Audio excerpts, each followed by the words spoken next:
Welcome students, welcome to our official YouTube channel textbook super coaching বাংলাতে। আমি রয়েছি তোমাদের সঙ্গে দিব্যেন্দু স্যার। আশা করি প্রত্যেকে খুব ভালো আছো, সুস্থ আছো, মন দিয়ে প্রিপারেশন করছো। একটু প্রত্যেককে বলবে শুনতে পাচ্ছ কিনা, দেখতে পাচ্ছ কিনা, অডিও ভিডিও ক্লিয়ার আছে কিনা। প্রত্যেককে ভেরি গুড ইভিনিং। আশা করি প্রত্যেকে একদম একদম একদম চলো। তো I hope everything is clear. সব ঠিকঠাক থাকলে একটু বন্ধুদের সঙ্গে শেয়ার করে নেব। একদম ইম্পর্টেন্ট একটা আপডেট বা বলা ভালো অফিসিয়াল আপডেট, অফিসিয়াল ইনফরমেশন। তো স্টার্ট করা যাক। তার আগে অবশ্যই একটা ছোট্ট কথা, যারা চ্যানেলে নতুন আছো অবশ্যই চ্যানেলটাকে সাবস্ক্রাইব করে নেবে। একদম অথেন্টিক ইনফরমেশন তুমি আমার তরফ থেকে এই চ্যানেলের থ্রু পাবে, এবং সাথে সাথে পড়াশোনা প্রিপারেশন তো আছেই। তো যাই হোক, চলো স্টার্ট করা যাক।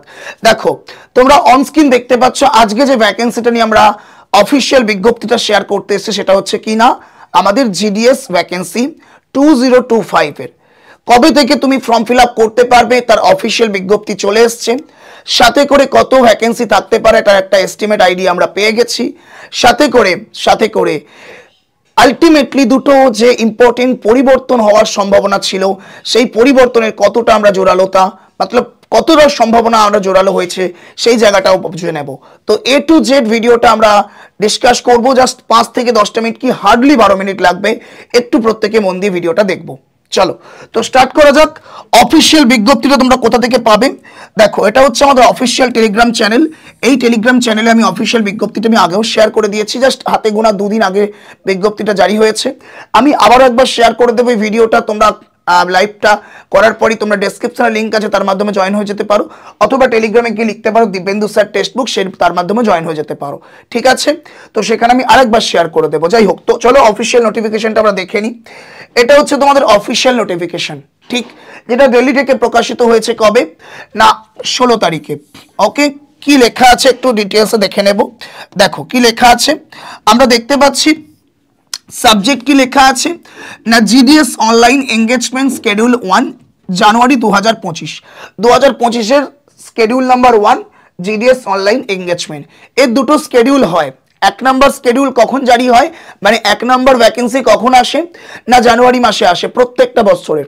2 নম্বর স্কেডিউল কখন আসে, প্রত্যেকটা বছরের জুলাই মাস নাগাদ হয়। অর্থাৎ এই রিক্রুটমেন্ট বছরে 2 বার হয়, এবং প্রচুর ভ্যাকেন্সি কিন্তু বের হয়। মিনিমাম টু ম্যাক্সিমাম তুমি দেখবে প্রত্যেক বছরই অ্যাভারেজ 25 থেকে 30,000 ভ্যাকেন্সি কিন্তু অন অ্যান অ্যাভারেজ থেকেই থাকে। ঠিক, তো অবশ্যই একটা অত্যন্ত ইম্পর্টেন্ট ভ্যাকেন্সি, তুমি যদি শুধুমাত্র মাধ্যমিক পাস করে থাকো। ঠিক, চলো দেখো কি বলছে, madam and sir, this is regarding to carry out the preparatory exercise for GDS online engagement schedule 1 January 2025। 2025-এর জানুয়ারির তোমাদের কি না জিডিএস এর যে প্রিপারেটরি নোটিশ, সেই এঙ্গেজমেন্টের নোটিশ কিন্তু বা অর্ডার কিন্তু দিয়ে দিয়েছে। কি বলছে 2 নম্বর প্যারাটা তুমি দেখতে পাবে, in this context it has been decide করা হয়েছে টু ইস্যু নোটিফিকেশন করা হবে, ইস্যু করা হবে of vacancy under the GDS online engagement schedule 1 জানুয়ারিতে, যেটা হয় 2025 সালে, in the last week of January 2025, অর্থাৎ জানুয়ারি মাসের লাস্ট উইকে, অর্থাৎ আমাদের যে এর পরের যে উইকটা আসবে সেই উইকের মধ্যেই কিন্তু আমাদের অফিসিয়াল নোটিফিকেশন চলে আসবে। ডেটটাও দিয়ে দিয়েছে, দেখে নিচ্ছি। And following timeline have been prescribe for completing possibility activities at note below. অর্থাৎ এই রিগার্ডিং আমাদের কিন্তু পুরো জিনিসটাকে ডেট বাই ডে কিন্তু ফলো করতে বলা হয়েছে। ঠিক আছে, কি বলা হয়েছে একটু দেখে নেবো। আর একটু আমি যদি তুলে নিই ওপর দিকে, দেখো এটা আমি পুছে দিচ্ছি, কি বলা হয়েছে একটু দেখে নেব। আই ডোন্ট নো তোমরা দেখতে পাচ্ছ না, একটু জুম করে দিলাম। দেখো কি বলছে, অ্যাক্টিভিটিস টাইম স্কেডিউল দিয়ে দিয়েছে 1 number, data entry and freezing of the vacancy by the division. অর্থাৎ প্রত্যেকটা ডিভিশনে কতগুলো করে ভ্যাকেন্সি আমার পুরোপুরি ভ্যাকেন্ট আছে। আমরা কতগুলো ডিভিশন জানি, দেখো এটা হচ্ছে আমাদের ডিভিশন। আমরা দেখতে পাচ্ছি প্রত্যেকটা যে স্টেট, সেই প্রত্যেকটা স্টেট 1 নাম্বার থেকে আপ টু আমার ওয়েস্ট বেঙ্গল 23 স্টেট। তো এই প্রত্যেকটা স্টেটের কিন্তু ডিভিশন আছে। তো এই প্রত্যেকটা স্টেটের ডিভিশনকে কি করা হয়েছে, নোটিশ দেওয়া হয়েছে যে data entry and freezing of the vacancy by the division, প্রত্যেকটা ডিভিশনে কত ভ্যাকেন্সি আছে তার কিন্তু সেটা কিন্তু জানাতে বলেছে। কবে থেকে কবে? 17 তারিখ থেকে 22 তারিখের মধ্যে, অর্থাৎ আজকে 21 তারিখ, আগামী কালের মধ্যে আমাদের কোন ডিভিশনে কত ভ্যাকেন্সি আছে পুরোপুরি ডিটেলস জানাতে বলেছে। এবং এবং এবং সেই যে ভ্যাকেন্সি গুলো জানাবে, ধরো আমার একটা অফিস, সেই অফিসে তোমরা ডেটা দিয়েছো যে স্যার এই ডিভিশনে এই ভ্যাকেন্সি আছে, তো যে অফিসের যে হেড বা অফিসের যে যারা কর্মচারী তারা কি করবে, সেটাকে পুরোপুরি রিচেকিং করবে। Rechecking data entry approval by circle after freezing the data entry by division, অর্থাৎ ডিভিশন থেকে যে ডাটাটা পাঠাবে কত ভ্যাকেন্সি আছে, সেই ভ্যাকেন্সিগুলো আদেও আছে কিনা, কতটা আছে না আছে, সবগুলো রিচেকিং করবে। রিচেকিং করতে হবে কত থেকে কত তারিখের মধ্যে? 23/1/2025, অর্থাৎ 23শে জানুয়ারি থেকে 24 তারিখের মধ্যে রিচেকিং কমপ্লিট করতে হবে। এবং যত ভ্যাকেন্সি থাকবে সেই ভ্যাকেন্সিটা ইস্যু করা হবে অফ দ্য অনলাইন নোটিফিকেশন কবে না 29শে জানুয়ারি 2025, অর্থাৎ 29 তারিখ তোমাদের জিডিএস এর নোটিফিকেশন আসছে এবং সেই দিন বা তার পরের দিন থেকে তোমার অফিসিয়াল যে অ্যাপ্লিকেশন সেটা স্টার্ট হয়ে যাচ্ছে। তাহলে বোঝা গেল অফিসিয়াল বিজ্ঞপ্তি। ঠিক এবার এখানে একটা ইস্যু আসছে আমার স্টুডেন্টের মধ্যে, স্যার এর আগের যে নোটিফিকেশন এসেছিল জুলাই মাসে 2024 সালের, তার এখনো পর্যন্ত মেরিট লিস্ট সম্পূর্ণভাবে কমপ্লিট হয়নি, বা বলা ভালো পুরো ভ্যাকেন্সি বা পুরো যে মানে প্রসেস, সেই প্রসেস কমপ্লিট হয়নি। তাহলে তারা কি করবে? যারা আলটিমেটলি সেই জায়গায় তার জন্য দাঁড়িয়ে আছে পথে। তো আমরা এটাই তোমায় বলতে চাই, যেটা দেওয়া আছে বিজ্ঞপ্তিতে, যে সমস্ত স্টুডেন্ট ওখানেও অ্যাপ্লাই করেছো তারা এখানেও অ্যাপ্লাই করতে পারবে, কোনো বাধা নাই। এটা কিন্তু পুরোপুরি অর্ডারে মেনশন করে দেওয়া আছে। এই অর্ডারটা মোটামুটি 47 থেকে 48 পেজের, তো আমি সবটাকে জাস্ট ওপেন করলাম না, পুরোটা আমি পিডিএফটা গ্রুপে দিয়ে দিয়েছি, তোমরা দেখে নিও। ঠিক আছে, তাহলে আশা রাখতে পারি পুরো কমপ্লিট হয়েছে তোমার কাছে ইনফরমেশনটা। এবার আসো, কারা কারা ফর্ম ফিল আপ করতে পারবে, কি কি যোগ্যতা লাগবে। তুমি যদি 10 পাস হও যে কোনো স্কুল বা যে কোনো রেকগনাইজ বোর্ডের আন্ডারে, তো অবশ্যই তুমি কিন্তু অ্যাপ্লাই করতে পারবে। এখানে অনেক কিছু ইফ অ্যান্ড বাট আছে, বলে দিচ্ছি সব কিছু। অল ওভার ইন্ডিয়ায়, সরি IND হাই হবে, সরি ডি হাই হবে, ঠিক আছে। অল ওভার ইন্ডিয়ায় মেল অ্যান্ড ফিমেল অ্যাপ্লাই করতে পারবে। অ্যাপ্লাই স্টার্ট হবে 29 জানুয়ারি, যে বললাম একদিন হয়তো পর থেকে, বা 29 জান তোমার নোটিফিকেশন আসবে, হয়তো 30 তারিখ থেকে বা 29 তারিখ থেকে স্টার্ট হয়ে যেতে পারে। ভ্যাকেন্সি আমরা এস্টিমেট আইডিয়া করছি 35,000, যতটুকু জানতে পারছি 35 থেকে ম্যাক্স টু ম্যাক্স আমরা দেখতে পারি 37,000 থেকে 40,000 পর্যন্ত কিন্তু হতে পারে। 37,000 या फिर 40,000 কিন্তু ভ্যাকেন্সি হতে পারে, এই সম্ভাবনা আছে। ঠিক আছে, ফিস কত? আমার ইউআর এবং ওবিসি ক্যান্ডিডেটদের জন্য 100 টাকা, SC ST ফিমেলদের জন্য 0, মানে একদম জাস্ট নীল, কোনো টাকাই লাগবে না। আচ্ছা, এখানে কি কি পদ রয়েছে? মেইনলি 3টে পদ থাকে, সরি পুরো যদি ইন জেনারেল বলো 3টে পদ থাকে, বাট মেইনলি 2টো পদ থাকে। ইন জেনারেল কোন 3টি পদ থাকে? একটা হচ্ছে তোমার কি BPM, যেটাকে আমরা ব্রাঞ্চ পোস্টমাস্টার বলি, একটা হচ্ছে ABPM, মানে যেটাকে আমরা বলি অ্যাসিস্ট্যান্ট ব্রাঞ্চ পোস্টমাস্টার। এর সঙ্গে আরেকজন থাকে GDS, গ্রামীণ ডাক সেবক। কিন্তু মেইনলি যে দুটো আমাদের ম্যাক্সিমাম ভ্যাকেন্সি থাকে সেটা হচ্ছে কি BPM ব্রাঞ্চ পোস্টমাস্টার, যেটা অফিসিয়াল কাজে, মানে অফিসে বসে কাজ হয়, আর মানে অফিসে বসে তোমায় কাজ করতে হয়। আর assistant branch postmaster outside of office, মানে অফিসের বাইরে বিভিন্নভাবে ঘুরে কাজ করতে হয়। আচ্ছা, এখানেই বলে রাখি তোমরা কোথায় জবটা করতে পারবে, যে যার ডিভিশনে করতে পারবে, যে যার ডিভিশন থেকে, মানে যে যে ডিভিশনে ফর্ম ফিল আপ করবে সেই ডিভিশনেই, বাড়ির সারাউন্ডিংস যে ডিভিশন মানে পোস্ট অফিসগুলো আছে তার আন্ডারে তুমি কিন্তু কাজ করতে পারবে। ঠিক আছে, বোঝা গেল? মানে মধ্যে কথা, যে যা ডিভিশনে ফর্ম ফিল আপ করবে সেই ডিভিশনেই তোমরা তোমার জব পাবে। ঠিক আছে, তাহলে জব লোকেশন সম্পর্কে তোমাদের ক্লিয়ার হলো। এবার হচ্ছে ব্যাপার, স্টুডেন্টের কাছে এই ভ্যাকেন্সি আনা মাত্রই, এই নোটিফিকেশনের ভিডিও আনা মাত্রই ম্যাক্সিমাম স্টুডেন্টের কমেন্ট আমি পাবো যে রিগার্ডিং, সেই রিগার্ডিং আমি তোমাকে কিছু কোয়েশ্চেন এনে দিয়েছি। কিছু স্টুডেন্ট বলবে, can COVID-19 pass out student apply, মানে কোভিড চলাকালীন যে সমস্ত স্টুডেন্ট পাস করেছিল তারা কি অ্যাপ্লাই করতে পারবে? না স্যার, করা যাবে না, তারা বেশি বেশি নাম্বার পেয়েছে।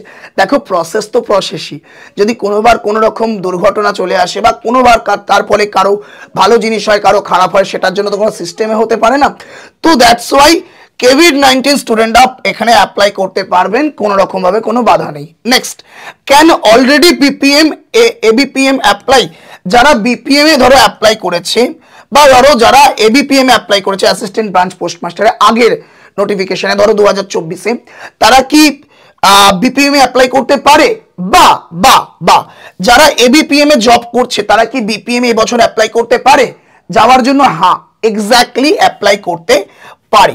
ঠিক আছে, জিডিএস নিউ স্যালারি, এই জায়গায় একটা অনেক স্টুডেন্টস এর মধ্যে একটা কোয়েশ্চেন মার্ক এসছে। স্যার আমরা জানি যে 16ই জানুয়ারি কিন্তু একটা গভর্নমেন্টের তরফ থেকে, সেন্ট্রাল গভর্নমেন্টের তরফ থেকে নিউ স্যালারি একটা কিন্তু ইম্পর্টেন্ট ইনফরমেশন পাওয়া গেছে, 8 পে কমিশন জারি হয়ে গেছে, মানে ইন দ্য সেন্স অ্যাপ্রুভ হয়ে গেছে, যেটা 2026 সাল থেকে লাগু হবে বলে আমরা আশা রাখছি।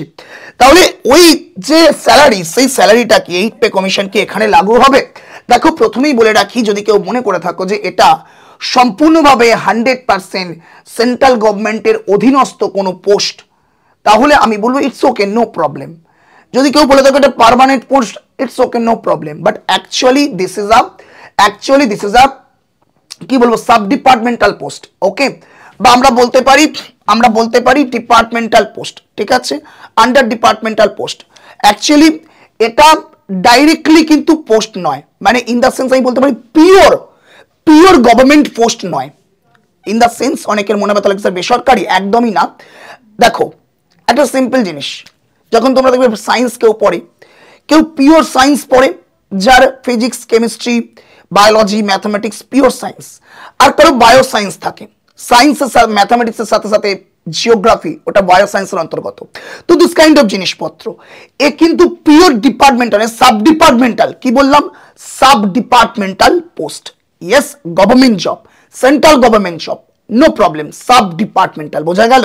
সো দ্যাটস ওয়াই সম্ভাবনা খুব কম যে 8 পে কমিশন লাগু হতে পারে কিনা, সেই দিক থেকে আমি বলবো সম্ভাবনা খুব কম। তবে তবে তবে যদি বলো স্যার চান্স আছে, তো ইয়েস, জি হ্যাঁ, চান্স অবশ্যই করে আছে।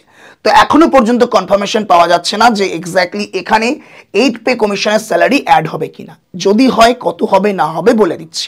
ঠিক যতটুকু তুমি স্যার পার্সেন্টেজের বিচারে যদি একটু বলেন, তো আমি বলতে চাই যে 20% চান্স আছে লাগু হয়ে যাওয়ার, অ্যান্ড 80% চান্স আছে লাগু না হওয়ার। বোঝা গেল? Yes, clear.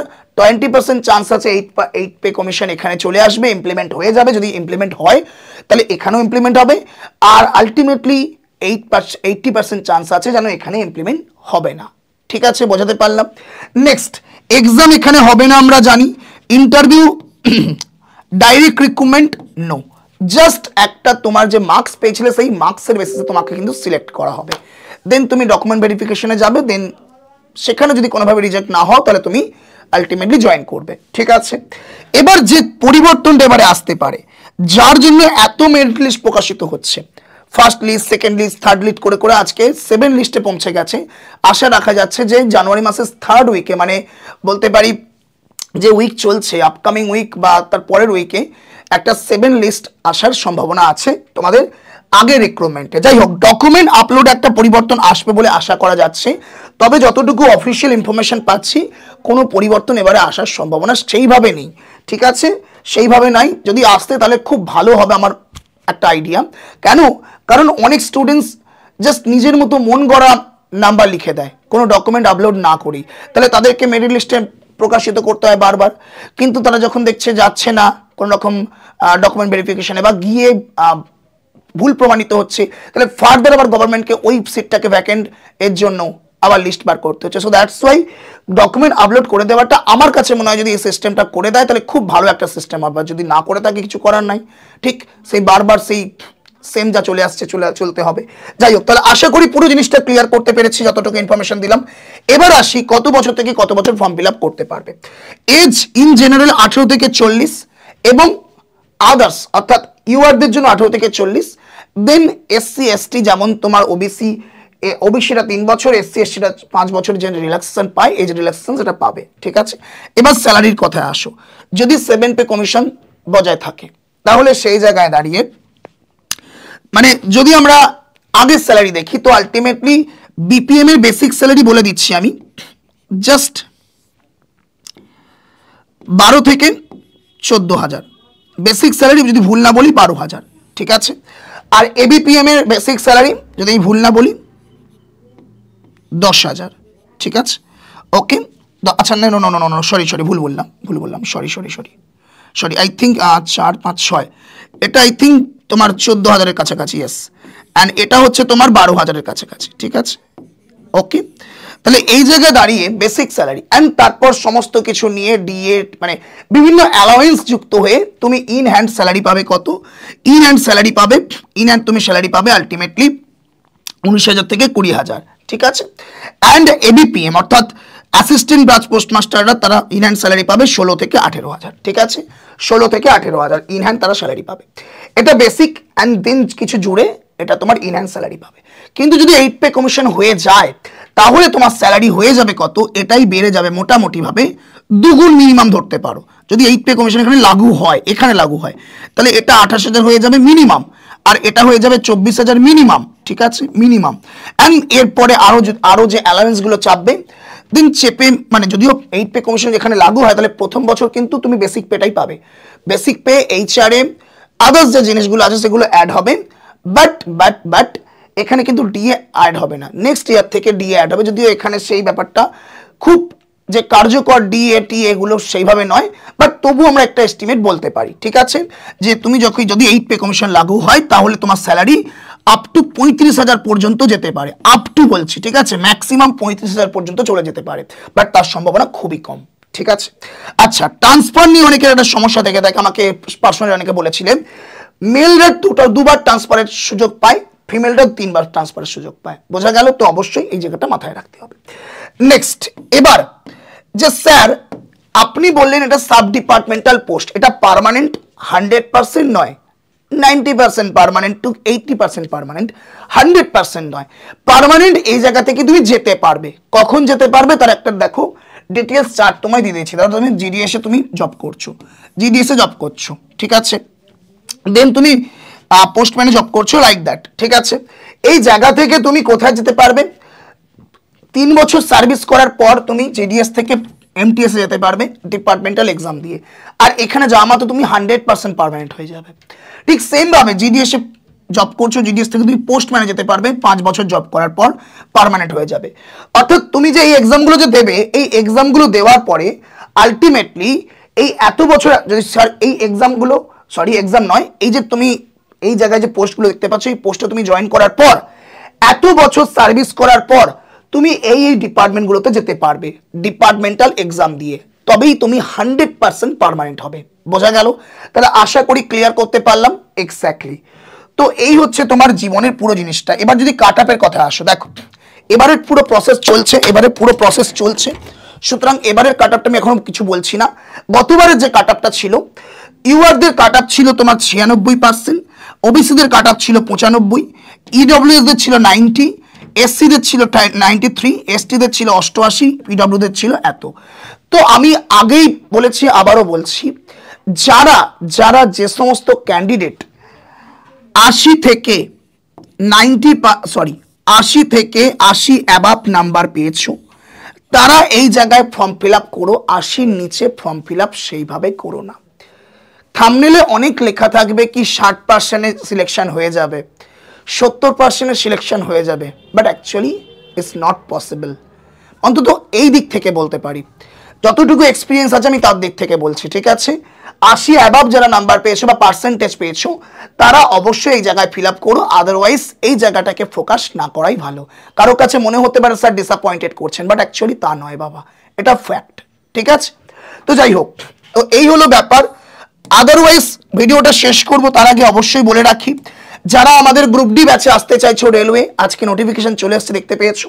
ব্যাচটা আজকে পেয়ে যাচ্ছ 599 টাকা থেকে, আগামীকাল থেকে তোমাদের ব্যাচ স্টার্ট হবে। তো অবশ্যই করে তোমরা জয়েন হয়ে যেতে পারো এই গ্রুপ ডি ব্যাচে। কি পাবে? দুটো ব্যাচ পাবে, একটা থিওরি ব্যাচ, একটা practice batch. Okay, in details basic থেকে ব্রিলিয়ান্স পর্যন্ত তোমায় তৈরি করানো হবে। অ্যান্ড যদি তুমি সেন্ট্রাল কম্বো নিতে চাও তাহলে নিতে পারো। আমি বলবো সবসময়ের জন্য গ্রুপ ডি ইন্ডিভিজুয়াল ভাবে না নিয়ে, অবশ্যই গ্রুপ ডি ইন্ডিভিজুয়াল ভাবে না নিয়ে সেন্ট্রাল কম্বো নিতে। কেন? কারণ অনেকের মনে হতে পারে স্যার গ্রুপ ডি নেবো, তো নিতে পারো, কোনো চাপ নেই। গ্রুপ ডি ব্যাচের প্রাইস 599। যদি একটু 150 টাকা বা 180 টাকা বা 60 টাকা বেশি দিতে পারো, তাহলে তুমি পেয়ে যাচ্ছ বেঙ্গল সেন্ট্রাল কম্বো, যার প্রাইস 762 টাকা। ঠিক আছে, এখানে কি কি পাচ্ছ?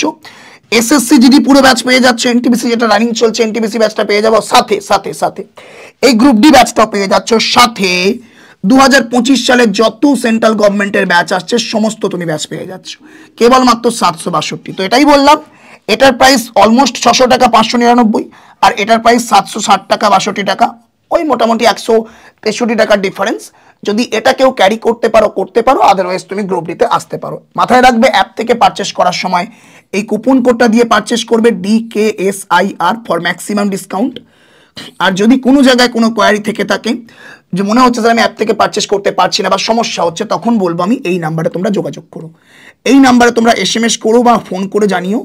তো বাস এই নাম্বার থেকে তোমার কাছে একটা হাইয়েস্ট ডিসকাউন্ট লিঙ্ক চলে যাবে, সেই লিঙ্কের মাধ্যমে পারচেস করে তুমি হাইয়েস্ট ডিসকাউন্ট পেয়ে যাবে। মাথায় রাখবে, এই ডিসকাউন্ট কোডের মাধ্যমে যা ডিসকাউন্ট পাবে এই লিঙ্কেও তাই ডিসকাউন্ট পাবে। ঠিক আছে, তো আশা রাখতে পারি পুরো ইনফরমেশনটা আমি তোমাকে ইন ডিটেলস একটা পয়েন্টও বাকি না রেখে পুরোপুরি বললাম। এবার দেখা হচ্ছে নেক্সট দিন অন্য কোনো ক্লাসে। চলো, thank you so much, love you all, tell then goodbye, always keep practicing. Jai Hind, Jai Bharat, Vande Mataram.